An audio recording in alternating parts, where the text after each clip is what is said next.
more that you can lean into your own personal discomfort, say what needs to be said in a non-offensive way, the more you make the world a better place.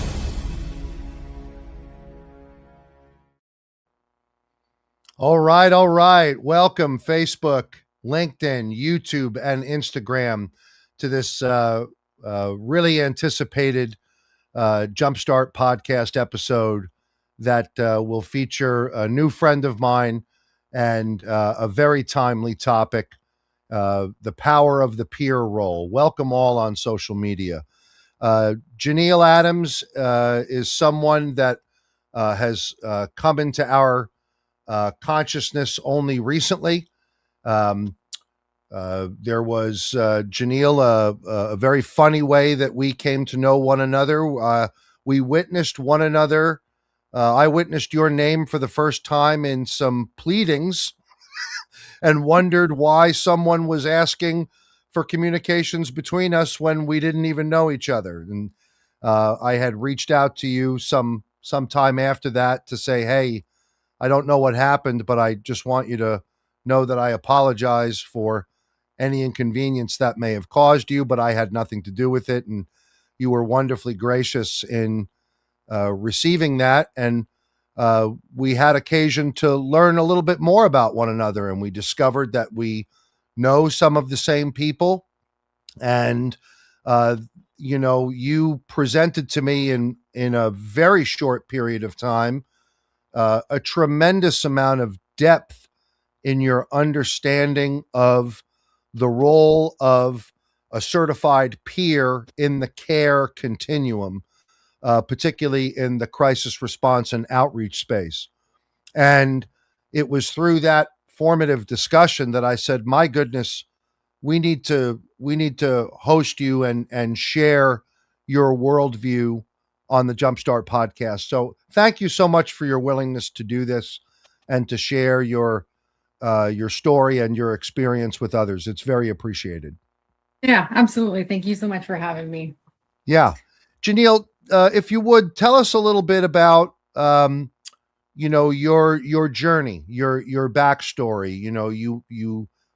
For those who may not know, the role of the peer is to bring into the care space the value of lived experience with various categories of, let's say, suffering. And you had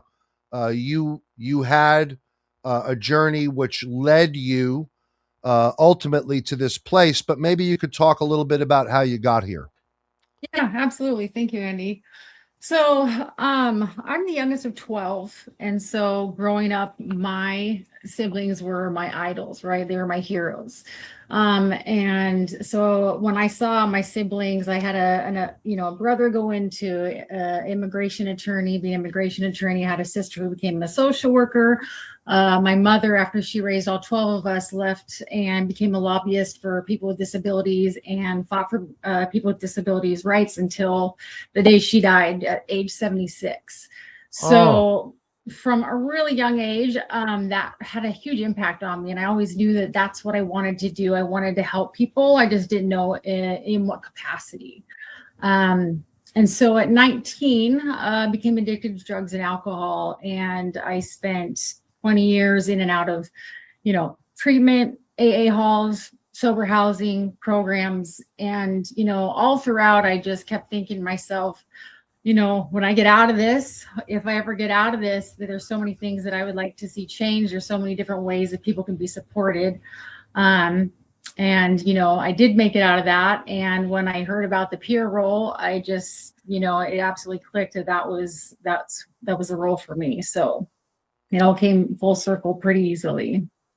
So, you go through the experience of addiction and recovery, transitioning, learning that there's life beyond relationship to the substance. That certainly describes my own journey with alcoholism. I've been sober now. Let's see, almost 8 years, maybe. No, it was November of 18. So in November of 26, it will it will be 8 years. So I think it's almost 8 years, 7 years and some months. And um, when we enter recovery, so much of the ethos in the environments where treatment and recovery exists is in the supporting of one another. And it sounds like that was such a salutary experience for you that you wanted to pursue how to do that in a formal way and make that your living. In our state, in Washington, one has to go through a peer learning program. Maybe you can talk a little bit about that. What did you like about it? Where did you think it was lacking? And did it properly prepare you for the work you're doing now?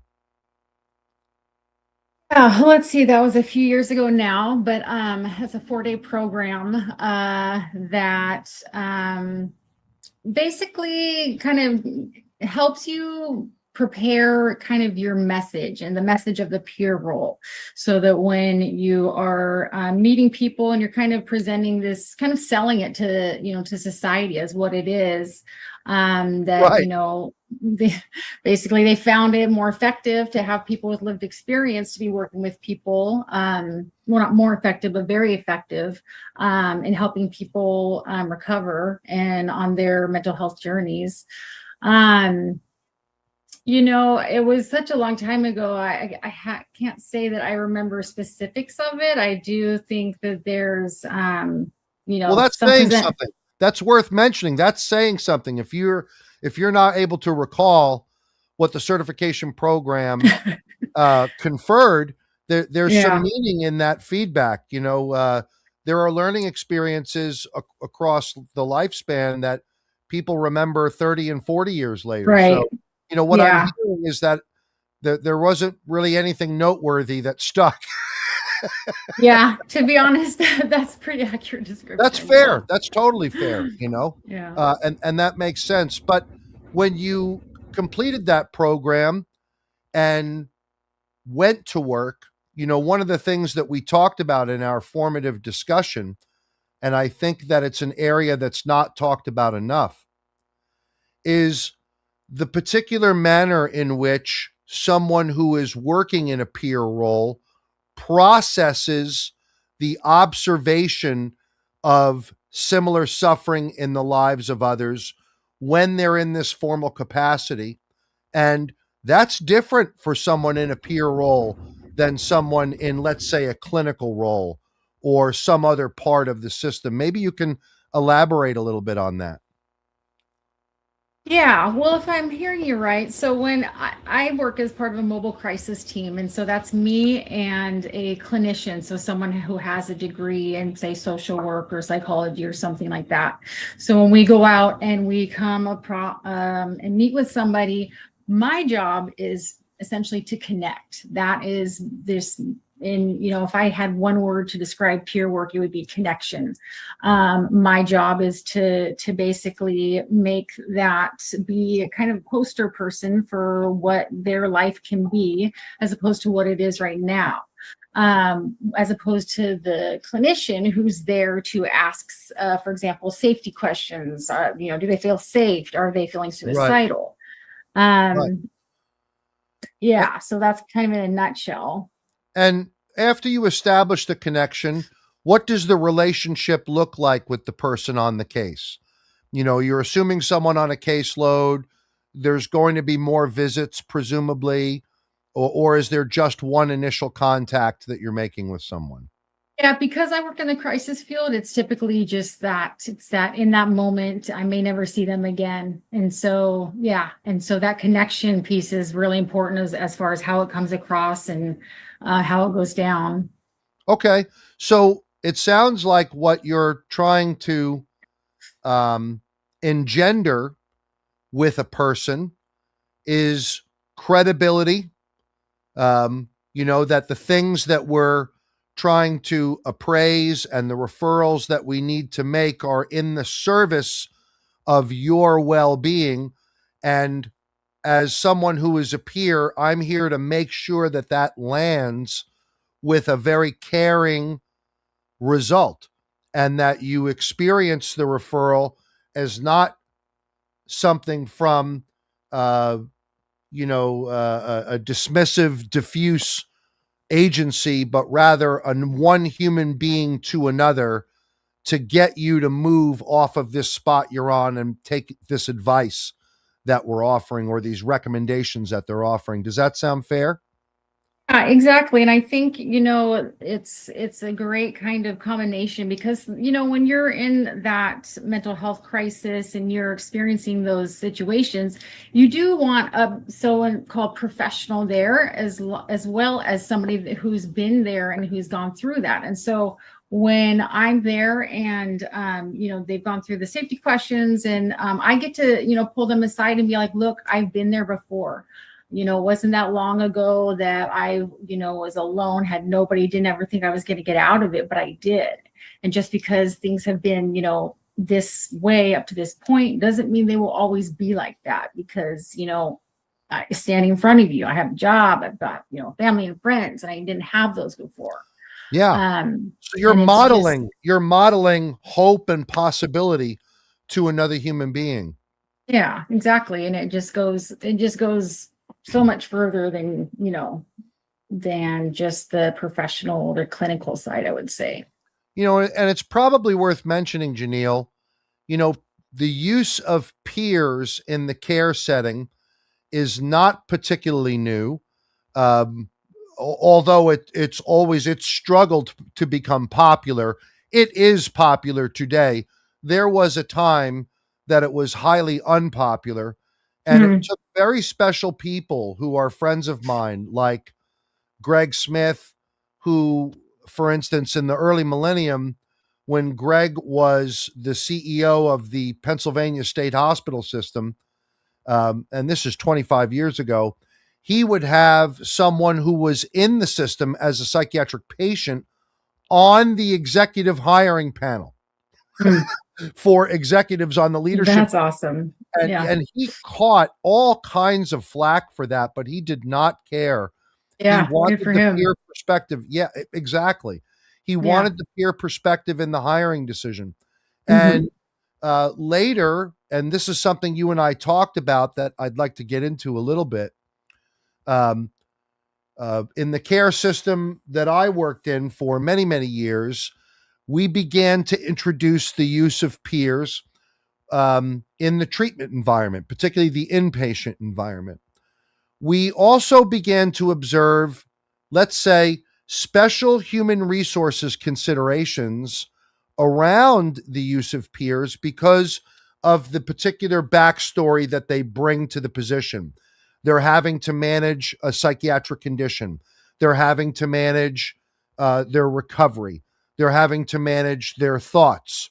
And there can be a need for accommodations that are outliers from the general accommodations that we see in a workforce. And it's been my experience that sometimes HR does not know how to deal with that. And they try to use a conventional approach, which winds up making conditions worse. Does this resonate with you at all? Well, say a little bit more about that. Yeah. So, um, for instance, in the mental health setting, it's completely normal for a peer to be living with schizophrenia. And if there is a need for medication adjustment, or if there is behavior associated to, let's say, someone titrating their own medication outside of a doctor's approval, and different behaviors begin showing up in the workplace that are bumping into coworkers or supervisors, HR generally, in my experience, is not very good at tailoring something specific to the needs of the peer so that they can get back, let's say, to a place where their social functioning is optimal. Yeah. I have to say I'm really fortunate. The agency that I work at, I think they're doing a really good job of, working towards, progressing in that because I think Yes. that because I've seen a lot, peers that have struggled and needed to take a break and needed to work on themselves. And that, our HR's first step is to meet with them, see what's going on. And, I will see them disappear for a little while and then come back. And it might be a few months, it might be a few weeks, but, they still have a job here. Yeah. So I think that, I have to That's say, at on least the for my, edge of change. That's really yeah, great to hear. I think nationwide we're not there. no, I And agree. Yeah. uh, I was really surprised to see that kind of behavior, and the agency is really happy to see that. yeah. And then there's another side to that too, Janeel, which we also talked about. Um, there are occasions where people in the peer role are, let's say, really in need of some additional support, but they don't pursue it. And the grind, let's say, of the work, the grind of the circumstances, can create some challenging work conditions where there may be an ongoing relationship with a substance that really is not part of their recovery, or a relationship to a behavior. Maybe you can talk or speak into that a little bit. I think if I'm hearing you correctly, I think part of the fear about, speaking up when you need help is that for so long, the recovery method has been this abstinence only. And once you have broken that, you lose all support. So you lose whatever kind of treatment program, support system you had, because you've broken the major rule, Right. like you're not in it anymore, you're not doing what you're supposed to be doing, so you need to isolate and take care of that on your own. And so I think a lot of that, the fear just comes from just so many years of that. I think there's still a lot of programs like that, Yeah. unfortunately, but I think that's definitely where that comes from. It's very binary, isn't it? It's very all or nothing. And Absolutely. um, I think that if anything, as I age, I'm starting to accept more and more that things are on a continuum and not so binary, and that Yeah. no matter where you are in the gray, there's some kind of discomfort present. You know, Yeah. Yeah. My mom used to say that. I remember she would say, the older I get, the more I see that things everywhere are gray, the more gray everything is. And yeah, so, yeah. And I think that's part of our, our roles as human beings, is to understand that and to have that empathy that, I can try and understand. You often hear people say so much. I just don't get it. I don't get how they could do this. I don't get how they could do that. Well, take a minute. It doesn't take too long.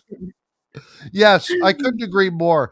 Maybe you could talk a little bit, Janeel, about what the world of peer support, certified peer specialists need. What are the vulnerabilities or the gaps that you see now that you'd like to see improvement in? Because Jumpstart interacts with a lot of agencies and a lot of governments and bureaucracies throughout the nation. And you have a very credible voice in this space from my perspective. So when you think about the kinds of decision makers that might be interested in what you have to say, what would you want them to know about what peers need, and how do peers move the work downfield toward the goalposts of wellness and resilience? Right. Well, I've talked about this before. I think the number one thing that I would say is accurate guidance and training.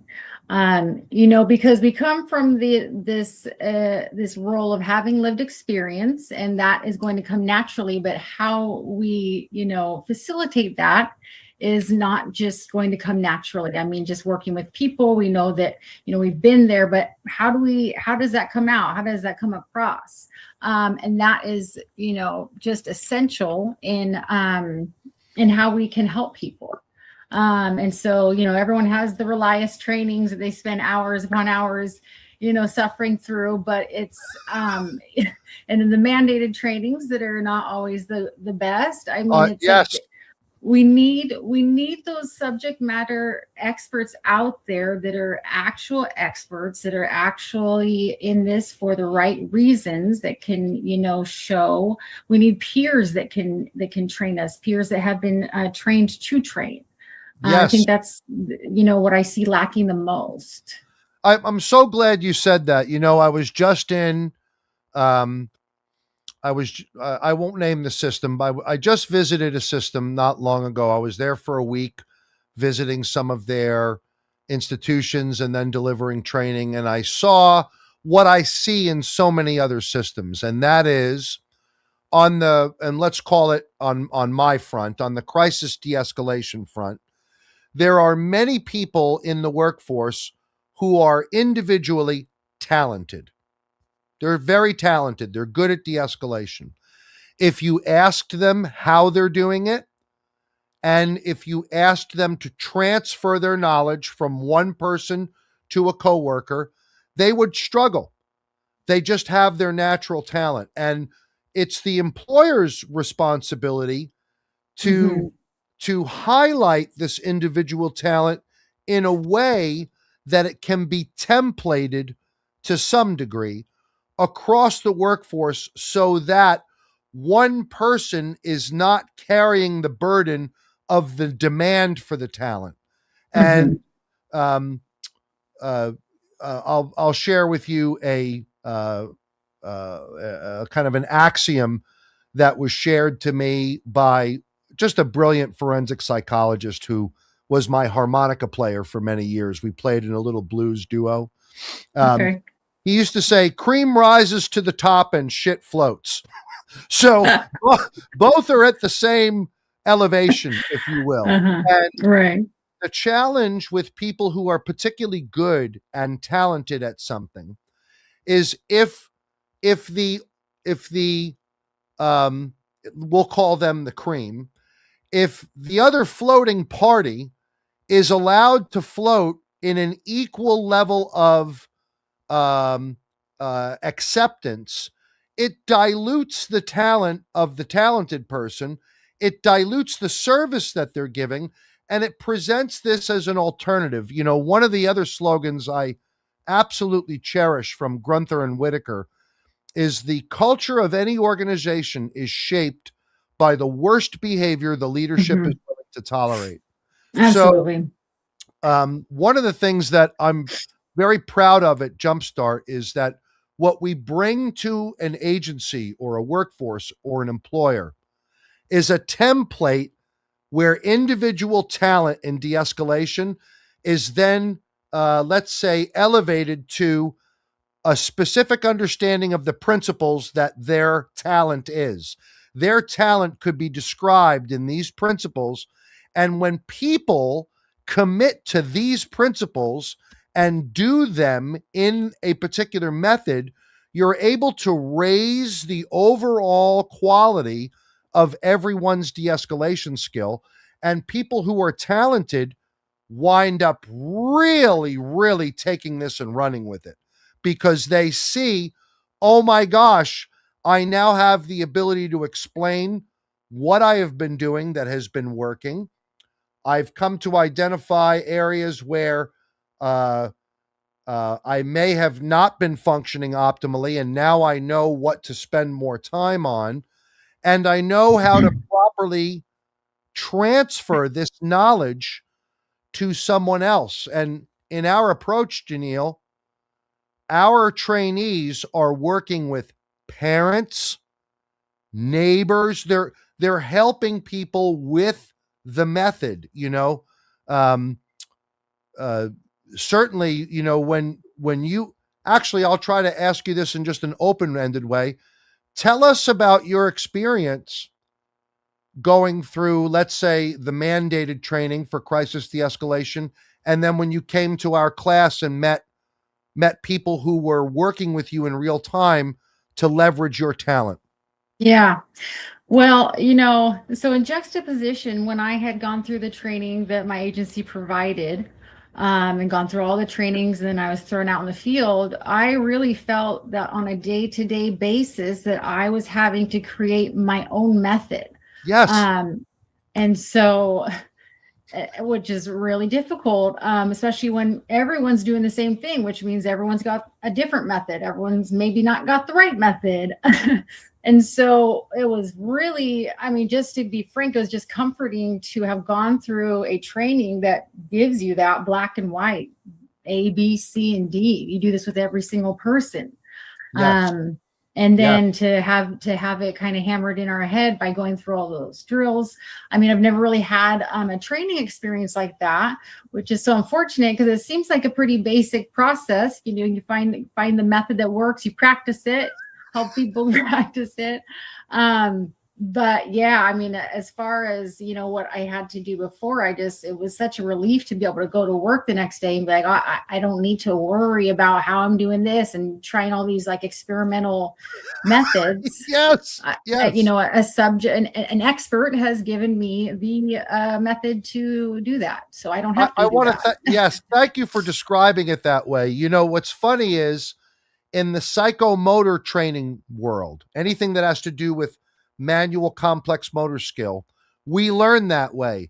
But when it comes to thinking and speaking, there seems to be a lot of ideology that just by presenting information, that training can be replaced with facilitation. Like I'm completely blown away that there is workforce development effort that and money being spent where people who have no experience in the domain believe, and the purchaser of this believes, that by facilitating information, we are conferring life-saving skills to people.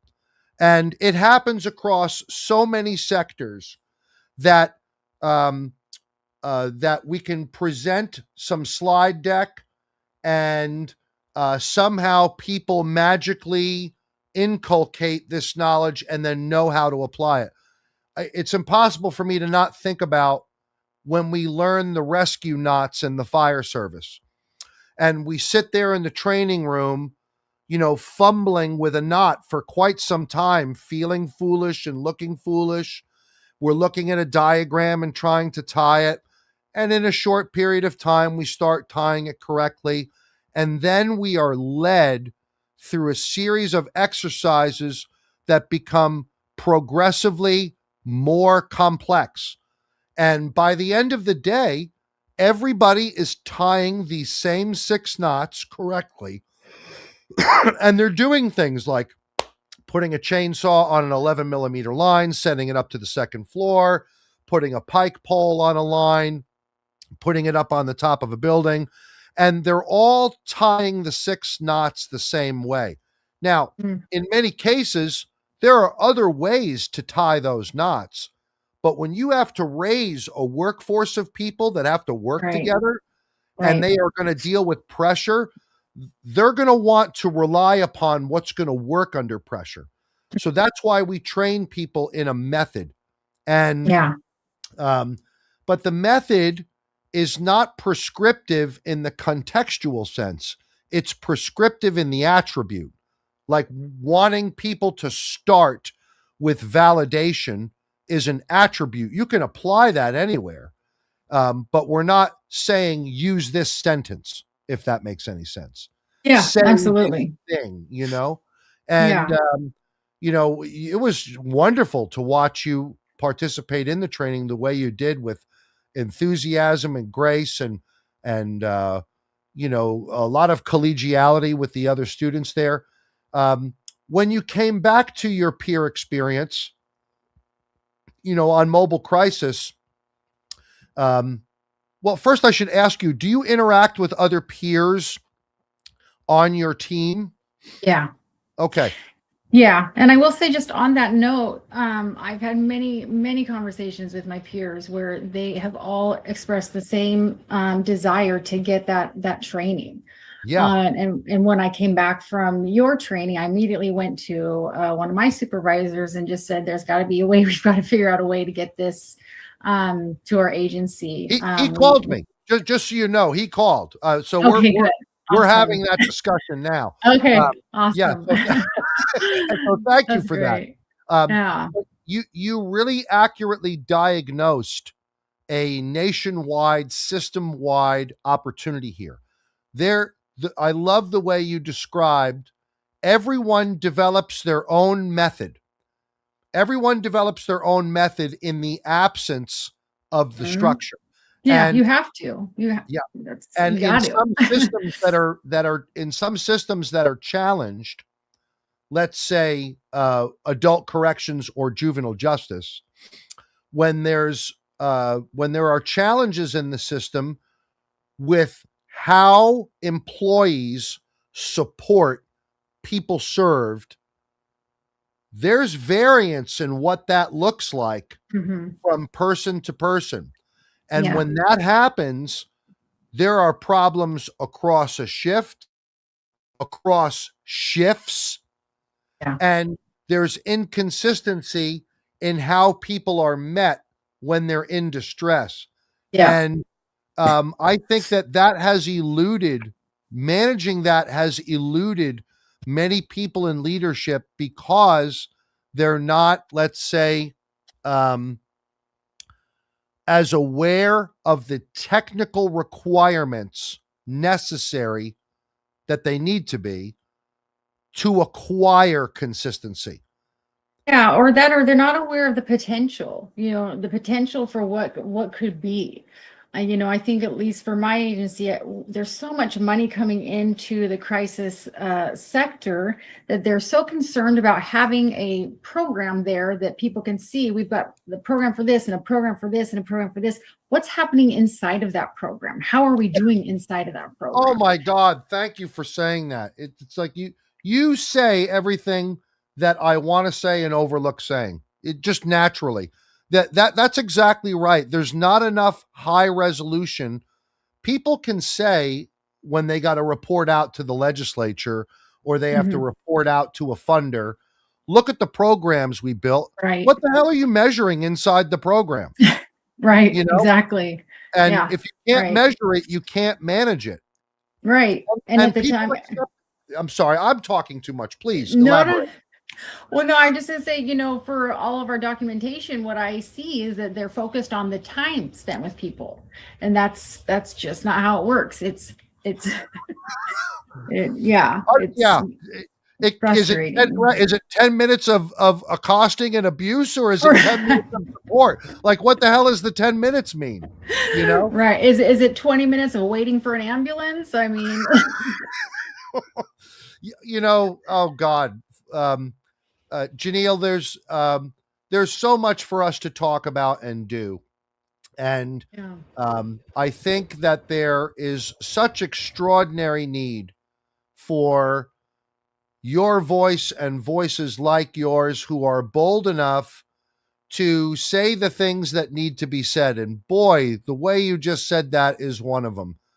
The idea that people will not look to a higher degree of resolution than the program because it's implied or just believed, well, the program's doing what it's supposed to do.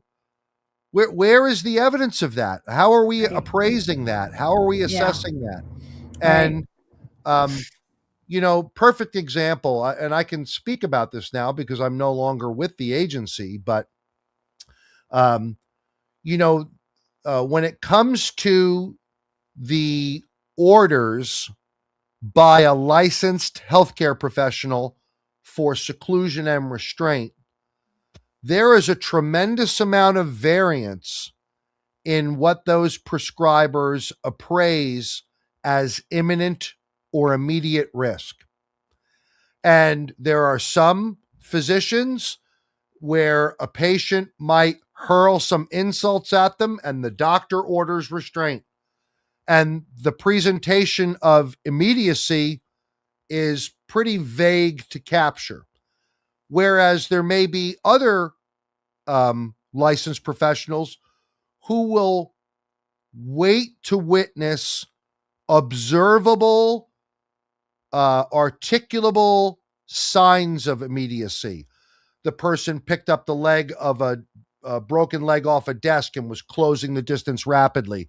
They cocked their fist back. They closed the distance. they will anchor their justification on very articulable, immediate, imminent criteria.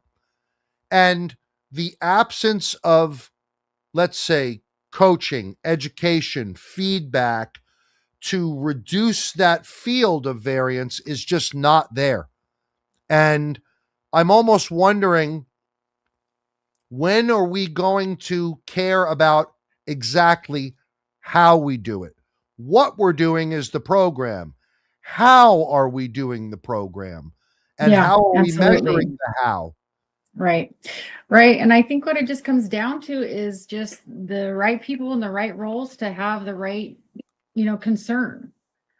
And that's that's a tough way to, hope for progress, but otherwise, how does it change unless people are pushing for that change and then people that have a place, a role of authority to move it along.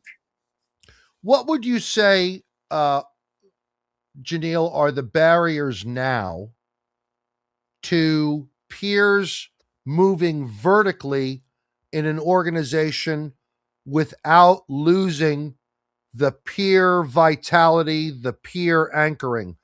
It seems like our behavioral health workforce offers vertical opportunity to people, but as they move vertically in the organization, they become disconnected from the identity attributes that made them eligible for vertical movement to begin with. Like, how does Yeah. Janeel Adams become a manager of a region or a system without losing the peer identity? What are your thoughts on that? Yeah, I mean, that's a really good question because they, working as that team with the clinician, as I talked about before, they're very specific about our boundaries because a lot of times clinicians have lived experience too, and they can do all the same things that we can do, if they were trained or, are given that permission, but they are very strict about like you stay in your lane and you stay in your lane. I think they're, again, just more focused about, red tape and how it looks on paper and are we following the rules and the laws. And of course, a lot of stuff is important, but yeah, I see a lot of restrictions for peers, especially because it's kind of like, I don't know, there's kind of like this feeling of like, I don't know how to explain it really, but you're here because we're letting you be here. It's, you should feel lucky to have this role. Oh Um, my gosh. That when in reality, we've worked just as hard as the people that have gone to school for their degrees. We've got what they say, school of hard knocks degrees. right, Um, right. and they a lot of times they use that as an obstacle to get into roles of management and supervision.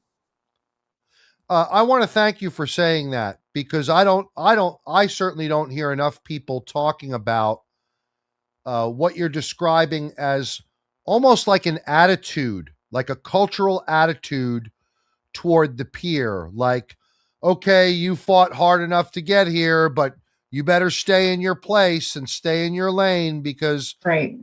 this is. I experienced that with the medical discipline, particularly when non-medical, non-licensed people were tasked with reducing seclusion and restraint and responding to patient crisis, which in almost every circumstance was staff being, they were experiencing emotional arousal because someone wanted to become violent. And we have a particular skill set in managing that. And it was my experience that the medical staff was not celebratory of this, because they didn't quite understand it. It wasn't Yes. something directly under their control. Yeah. And they were very often unappreciative of what we were trying to do, because they perceived it as an interference in their judgment. Yeah.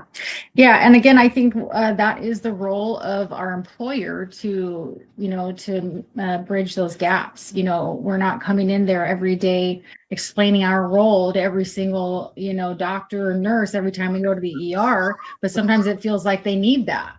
I was just in in ER the other day helping a client be transferred there, and the nurse spoke to me with her back to me the entire time in front of the patient.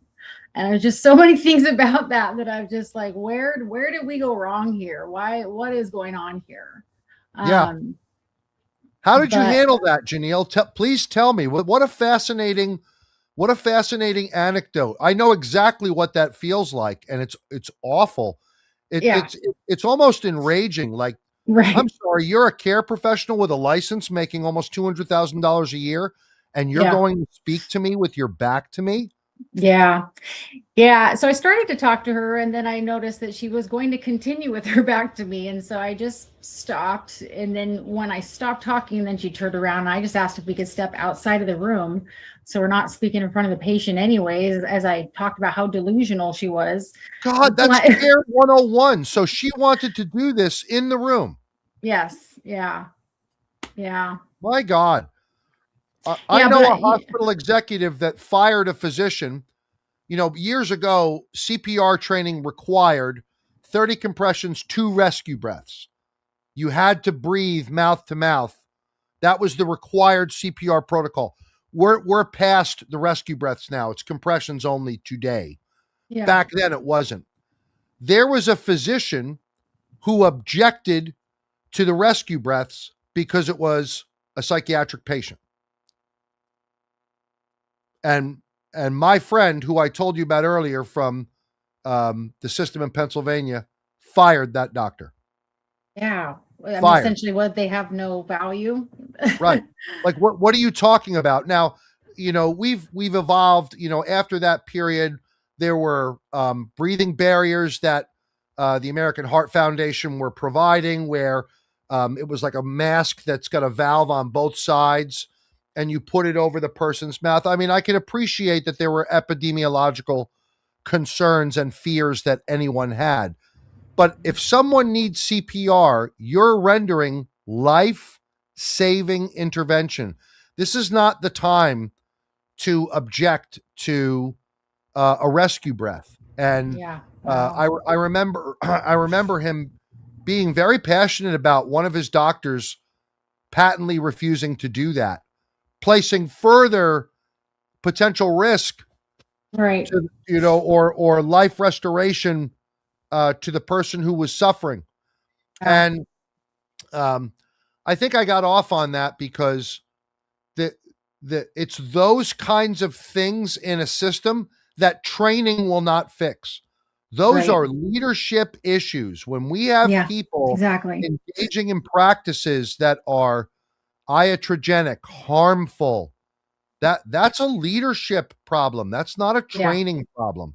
Absolutely. And we find the same resistance with, police and firemen or fire people. And it's like, that's not our job, but that is, I think like that should have been the first thing to happen was training them. What is this program? What is the efficacy? Why are we doing this? And then placing us in those roles, and then we can back it up by showing how much of an impact it has. But like, I just feel like there's so many times where they're like, what is this? Who are these people? Why are they here?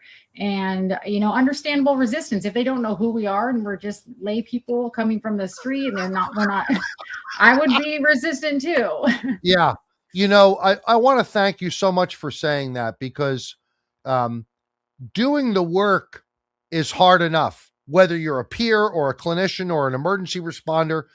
When you have to do that and educate the public about what you do and provide messaging about why you have to do it and manage the resistance that comes from the absence of that because the agency hasn't quite rolled out the information or rolled out the education. And now Right. you're not only engaging in the duty of what you do, you have to inherit all of these leadership responsibilities by informing the public. Yeah. I'll tell you an interesting outcome that we experienced. In the psychiatric emergency response team program, our efficacy for de-escalation when it was not interrupted was extraordinarily high. Our efficacy was extraordinarily high if it wasn't interrupted. Once that data made it up to leadership, they wanted the PERT program to be the educational instrument in an environment that didn't want it to begin with. So we got tasked with going to other employees and talking about, hey, here's what we're doing and why we're doing it and why it works. And that was the most painful experience because from a peer, nobody wanted to be educated. They Mhm. did not want that. It's one thing when leadership says, hey, the way they're doing it is the model. We're going to bring everybody into training so that everyone else can do this too. No, this is like they took the responding team and just tasked them with, well, teach others what you're doing. Wait a minute. You just organized us to go fix the problem within the broken culture that was being expressed in seclusion and restraint. You saw how unhappy the workforce was as we were getting to the outcomes. And now we're suddenly going to be credible to them when they hate us to Right. provide Yeah. education. You've got to be kidding me. Yeah. Let's think that through a little bit. You know? Yeah. So, Yeah. Janeel, I hope you get to a place of very, very high visibility to support the cohort of peers that are working in our continuum now. Um, what's the vision? What's the utopian vision, the unicorn vision that can be described about the peer function in the treatment continuum? If you could, what is the ideal state that you envision? I think peers to have access to really any role as a team, to be part of any team out there when it comes to behavioral health and substance use. I think there is a role for a peer in any one of those facilities, agencies, programs. I just think it's essential, and I think that what is going to make more, people who are, like you said, experts are really good at what they do. What's going to attract them more is going to be higher pay. I think there's just a pretty obvious thing. So I think that, that just the offering of what they are wanting, I think it's important to offer the peer as an actual career and not just something for now until you get a real job.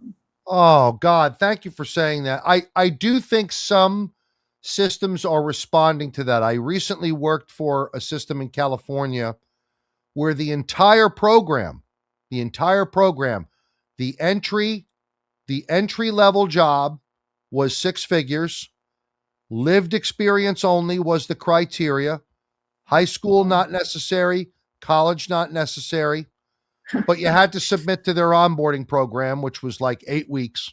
It was a long onboarding program. Um, but they really tried to remove the barriers. This was a neighborhood safety program. In other words, it was the city's Office of Neighborhood Safety doing mobile crisis outreach. And then they were also addressing gun violence in the community. All of those people were people with lived experience in carceral systems, all of them. that's incredible. And Yeah. on the mobile crisis outreach, it's all people with lived experience in recovery, all of them. Yeah. And That's incredible.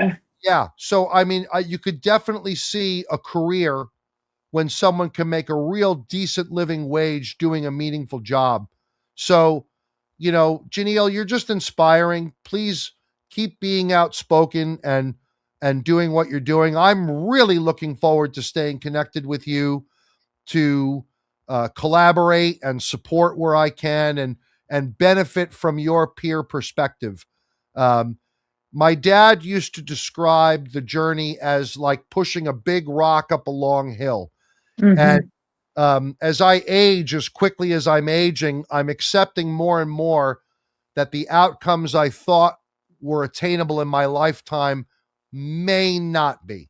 I may not be here when we get to some of these benchmarks. I hope that I am.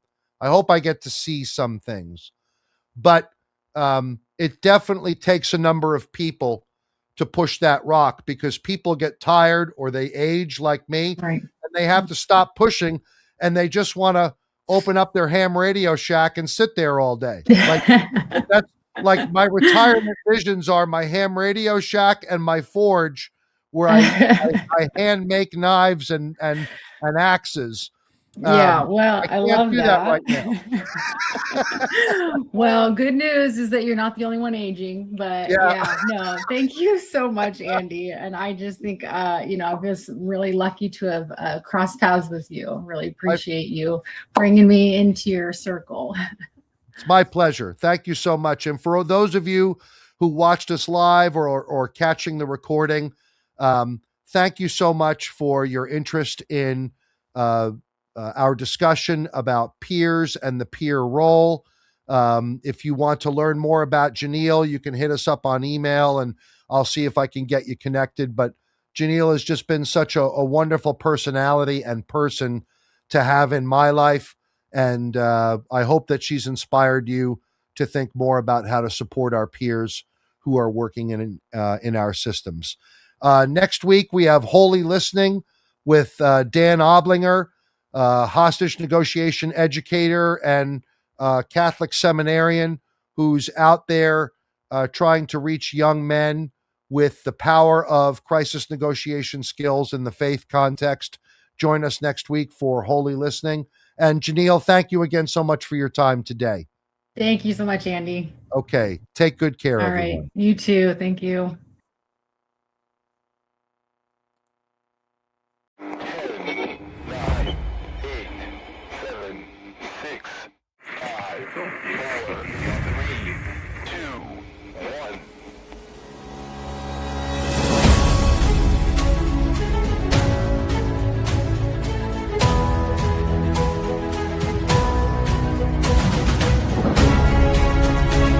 More that you can lean into your own personal discomfort, say what needs to be said in a non-offensive way, the more you make the world a better place.